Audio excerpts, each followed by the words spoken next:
உங்க பாவங்களை மன்னித்து விட்டு நீ சொர்க்கம் என்ன செய்யலாம் போகலாம் என்று அல்லாஹ் ரப்பல் ஆலமீன் சொல்லுவார். இதை விட ஒரு கீல துகுலில் ஜன்னah, ஒரு உலகத்திலேயும் மறுமையிலே ஒரு மனிதன் ஒரு முஃமினானவன் கேட்கக்கூடிய உச்சகட்ட மகிழ்ச்சியான வார்த்தை உதுகுலில் ஜன்னah, என்ன சொர்க்கத்திற்குள் நுழைந்து விடு என்பது.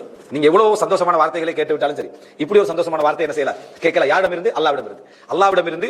நம்ம உலகத்தில் என்ன கஷ்டம், அதாவது வேதனைகள், துன்பங்கள், அது இது எல்லாம் அனுபவிச்ச பின்னால் இறுதியாக நம்ம கேட்கிற வார்த்தை உதுகுலில் ஜன்னah, சொர்க்கத்திற்கு நுழைகிற வார்த்தை கேட்டால் அதுதான் உலகத்தில் என்ன நம்ம கேட்ட வார்த்தைகளை உச்சகட்டமான வார்த்தை. அதனால் இமாம் அஹ்மத் பின் ஹம்பல்ட்ட கேட்கப்படுகிறது, மத்தா யஸ்தரிஹுல் முஃமின், ஒரு முஃமின் எப்பொழுது ஓய்வு பெறுகிறான், நிம்மதி அடைகிறான் என்று கேட்கப்பட்ட நேரத்தில் இந்த அவ்வலி கதமின் யதஉஹா ஃபில் ஜன்னah, சொர்க்கத்தில் அவர் வைக்கக்கூடிய முதல் காலடியில் என்ன, சொர்க்கத்தில் அவர் வைக்கக்கூடிய முதல் காலடியில் தான் அவன் நிம்மதி அடைகிறான். யஸ்தரிஹுல் முஃமின். இல்லை என்றால் எதுவாக இருந்தாலும் சரி, ஏழையாக இருக்கலாம், பணக்காரனாக இருக்கலாம், பொறுப்பாளராக இருக்கலாம், பொறுப்பளிக்கப்படுகின்றவர்களாக இருக்கலாம், பொறுப்பேற்கப்படுகின்றவர்களாக இருக்கலாம், யாராக இருந்தாலும் ஏதோ ஒரு நிம்மதியின்மை என்ன செய்யும், ஏதோ ஒரு சந்தோஷமின்மை மனதில் என்ன செய்யும், இருந்து கொண்டே இருக்கும். ஏன்னா இது ஹுலூத் இல்லை, நிரந்தரம் இல்லை.